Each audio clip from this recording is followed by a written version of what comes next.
Баршаға сәлем. Бүгін түрік қағанаты жайлы және түрік этносының пайда болуы жайлы білетін боламыз. Ендеше кеттік. Әлемде түрік этносына жататын 35-тен аса халық бар. Қазіргі таңда қазақ, өзбек, қырғыз, түрікмен, әзірбайжан және түріктердің тәуелсіз мемлекеті бар. Ал қалған түрік халықтарының мемлекеті жоқ, немесе Ресей, Қытай секілді елдердің құрамында автономия, республика болып ішіне кіреді. Енді түрік этнос ретінде әлем аренасында қашан пайда болды?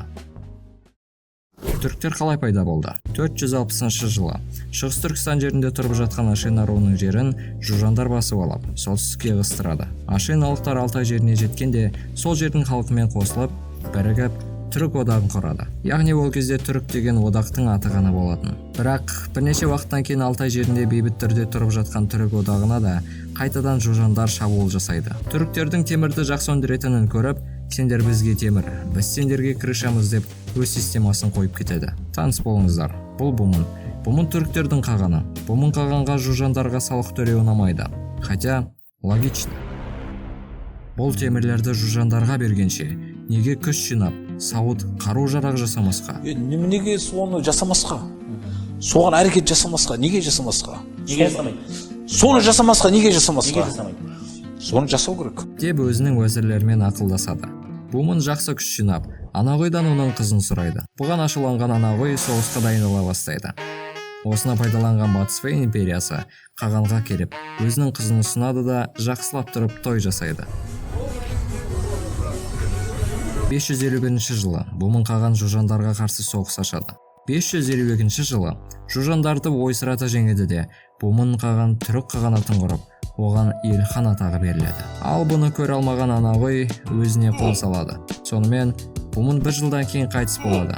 Оның орнына баласы Қараеске отырады. Қараеске бір жылдан кейін қайтыс болады. Оның орнына інісі Мұқан отырады. Мұқан 20 жылдан кейін қайтыс болады. Бірақ оған дейін Мұқан көп іс бітіреді. Ең біріншісі мұрагерлік бойынша заң шығарады. Ал мұрагерлік ағасынан інісіне берілетін болады. Яғни отбасыда 3 бала болса, бірінші баладан екінші балаға, екінші баладан үшінші балаға, үшінші баладан бірінші баланың баласына, бірінші баланың баласынан екінші баланың баласына и осылай кете береді. Бұл заң Қараескеден кейін шыққан соң, оның баласы шетуге мұрагерлік етілмейтін болды. Сонымен жужандармен соғыс әлі аяқталмаған болатын. 553 жылы күздің соңында Мұқан қаған жужандарды соңғы соғыста ойсырата жеңеді. Ал 554 жылдың басында жужандардың қағаны Дэншуци солтүстік Циге барып императордан түріктерден құтқаруын сұрайды. 555 жылдың жазында жергілікті халықпен сыйыса алмай 556 жылы Дэншуци Батыс Вэйден уақытша қона тұруға жер сұрайды. Бірақ император жужандарды түріктерге береді. Түріктер әрине оларды тірі қалдырмайды. Осымен жужандармен соғыс толығымен аяқталды. Мұқан қаған шығыста жаулап жатқанда, Естеміні Бумынның інісін батыстың қағаны етіп, батысқа жорыққа жібереді. 554 жылдан бастап 558 жылға дейін Дулу, Үйсін, Хионид, Вар, Огор тайпаларын бағындырады. 560 жылы Еділ өзен жүзіп өтпекші болғанда, әскер басын кенеттен оңтүстікке бұру керек болды. Себебі эфталиттермен жанжал басталып кетті. Эфталиттердің жорықтарынан шаршаған Иран патшасы Хасров бірінші түріктермен келіссөздер жүргізіп, эфталиттерге қарсы одақ құрады. Ал эфталиттің патшасы Гадфар болса, Бұхара даласында өз әскерін жинап мәз боп тұрғанда, уәзір келіп, түріктердің атты әскерінен қорқытып, тау жаққа қарай бәрі бірге қашады.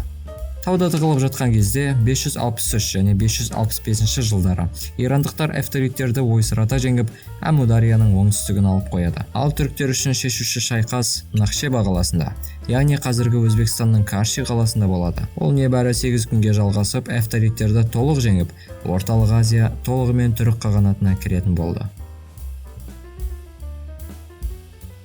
Түріктер Ұлы Жібек жолы арқылы өтетін Орталық Азиядағы қалалардың иесі болғаннан кейін түрік ақсүйектері болды, енді біз бай боламыз деп армандап жүргенде, ирандықтар Ұлы Жібек жолын жауып тастайды. Бұған Естемі қаған согдиялық елшілерді жібереді. Ирандықтар согдиялықтарды жек көргеннен оларды қайтарып жібереді. Келесі жолы елші ретінде түріктер барғанда түгелдейін қырып салып, ирандармен жанжал басталады. Ал Естеме қаған Ұлы Жібек жолын жалғастыру үшін басқа жол іздей бастайды. Сонымен 567 жылы ол Еділ өзенінен асып, Азов теңізіне дейін барады да жергілікті болгар, хазар жерлері түрік иелігіне кіреді. 568 жылы Византияға согдиялық манияқты елші етіп жібереді. Нәтижесінде түріктер мен византиялықтар Иранға қарсы одақ құрады. Бірақ Ұлы Жібек жолын жүргізе алмады. Себебі жаңа жол сауда үшін өте қауіпті болды. Содан Естеме қаған Амударияны жүзіп өтіп, Иран жеріне шабуылға шығады. Ирандықтардың көптеген жерлерін басып алып, тонап, бірақ авториттерге қарсы салынған қамалдарын басып ала алмаған соң, Естеме қаған 569 жылы Согдиянаға қайтып, ирандықтармен 2 жыл бойы келіссөз жүргізіп, ақыры ирандықтар 40 000 алтын салық төлейтін болды. Ал түріктер болса, басып алған жерлерін қайтарып берді. 572 жылы Мұқан қаған қайтыс болады, ал оның орнына Таспар отырады. Таспар туралы айта кетсек, ол Қытай дәстүрі мен буддизмге қатты қызыққан сонша буддистердің курстарына жазылып, олардың жеке менторствосынан өтіп, тіпті өз шатырына шақырып олардың уағызын тыңдаған. Нәтижесінде Қытай жерінде тумағанына қатты қайғырып, Будда дінін қабылдаған жалғыз түрік қағаны болып табылады. Таққа отыра салысымен қағанатта кіші 2 қағанатқа бөледі: батыс және шығыс. Батыс қағанатына Були сайланса, шығыс қағанатына Шету сайланады. 572 жылдары солтүстік Қытай мемлекеттері Чжоу және Ци қатты әлсірегеннен Таспар мүмкіндікті пайдаланып басып алғысы келеді. Бірақ шапшаң қытайлар Таспардың пиғылын сезіп қойып, түрік қағанатына жыл сайын 100 000 жібек мата салық ретінде төлеп тұрамыз деп құтылып кетеді. 577 жылы солтүстік Ци ханзадасы Гао Шауй түріктерге келеді.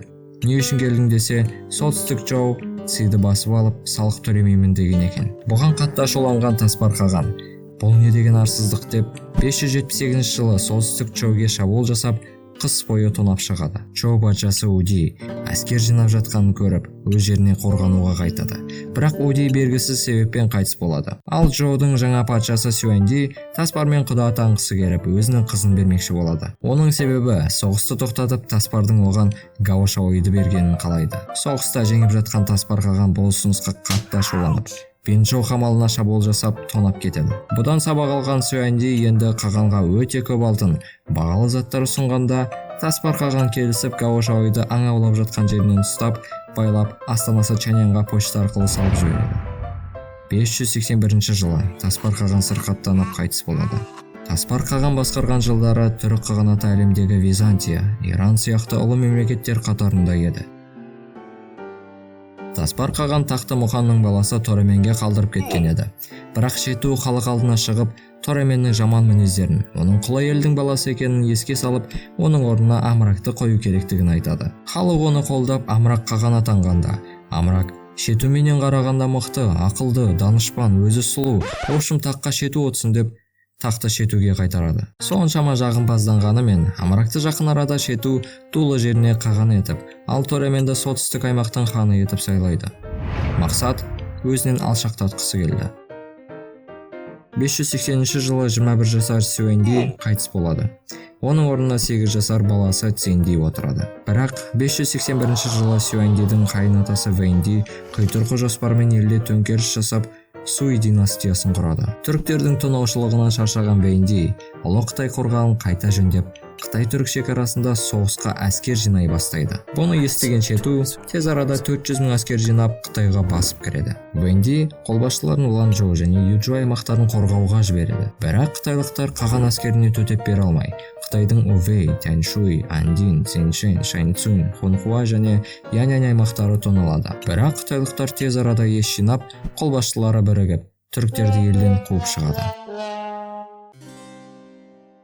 Соғыс кезінде Торемен қытайлармен кездесті, бізді сатып кетті деп айыптап, оның аймағына шабуыл жасап отбасын өлтіріп кетеді. Бірақ бұл қытайлықтардың құйтырқы жоспары болатын. Торемен аман қалып, батыстың қағаны Эштемидің баласы Датуға барып, жала жабылды деп көмек сұрайды. 100 000 әскер жиналады. Шету Қытаймен соғысты тоқтатып, Тоременге қарсы жорыққа аттанады. Тоременнің әскерін көріп қорыққан Шету Қытайдың императорына тікелей хат жіберіп, мен саған тәуелді боламын, тек маған әскер берші деп өтініш сұрайды. Сонымен Қытай әрине көмектеседі де Торемен ойсырата жеңіліп, оны және оның отбасын дарға асады. 587 жылы Шету қайтыс болардан бір ай бұрын Қытай жерінде императормен бірге аң аулап 18 бұғыны сыйға тартқан. Бірақ шатырында өрт шыққаннан кейін жарақаттанып, қайтыс болған. Ал бірақ бір жазбаларда ол шатыр өртенді деп қайғырып өлді деген хабар бар. Шетуден кейін таққа Юнулук отыру керек еді. Бірақ қолбасшылар тақты Шетудің інісі Чолоховға береді. Чолохов бір жылдан кейін батыс жорықтарында қайтыс болады. Содан кейін барып таққа Юнулук отырады. Таққа отыра салысымен Қытайлармен қарым-қатынасты жақсарта бастайды. Бірақ 589 жылы Суй империясы Чен мемлекетін жойып, Юнулуктың әйелі Чен императорының қызы болғандықтан оған мазақ ретінде хат жібереді. Қағанның әйелі еш саспай императорды хатында қорлап тастайды. Бұған ашуланған император Қағанға әйелін өлтіруін сұрайды. Қаған әрине қарсы болады. Бұған қарсы әрекет ретінде қытайлықтар Чолоховдың баласы Жаңғарға Қағанның әйелін өлтіретін болсаң, Қытай императорының қызына үйленесің деп азғырады. Сөйтіп 597 жылы Жаңғар Қағанның әйелін өлтіріп, Қытайға билет алып қашып кетеді. Қаған болса императордан Жаңғарды өлтіруін сұрайды. Бірақ Қытай Жаңғарды ұстап бермейді. Юнулук Қаған бұны соғыстың ашылуы деп қабылдап, Қытай жерлеріне жорыққа аттанады. 599 жылы Датумен бірігіп, Ордос жерінде Қытай әскерін ойсыратып, Жаңғар тығылып жатқан Ючу аймағына басып кіреді. Жаңғар болса Чаньянға қашып кетеді. Қытайлықтар Жаңғарға әскер беріп, Жаңғар Ючу аймағынан Датуды қуып шығады. 599 жылы жазда Жаңғар Датудың уәзірлерін сатып алып, Дату ойсырата жеңіледі. Император болса Жаңғарға бұл жетістіктері үшін Иричен Доцимин хан деген атақ береді. 599 жылдың соңында Юнулук Қағанды Қытайлар қанша жылдап қасақана өлтіреді. Ал Дату болса өзін түрік қағанатының қағаны етіп сайлайды. Сонымен түріктердің саяси әлсірегенін байқаған Жаңғар Қытай әскерімен шығыс түрік жеріне шабуыл жасайды. Дату ойсырата жеңілген соң 603 жылы Тери тайпалары көтеріліс жасап, Датуды қағандықтан алып тастайды. Ал Дату Қаған болса Тогон еліне қашып, сол жақта қайтыс болады. Қытай шығыс түрік қағанатын тәуелді қылып, оның қағаны етіп Жаңғарды сайлайды. Осылайша, әлемдегі ең мықты үш мемлекеттер арасында тұрған түрік қағанаты небәрі 20 жылдың ішінде екіге бөлініп құлдырап кетеді. Егер видео ұнаса лайк басып, каналға тіркеліп, комментарийге қай қағанның кезі сізге ұнады немесе ұнамады жаза кетіңіздер. Бұл мен үшін келесі ролик түсіруге үлкен шабыт береді. Ендеше көріскенше.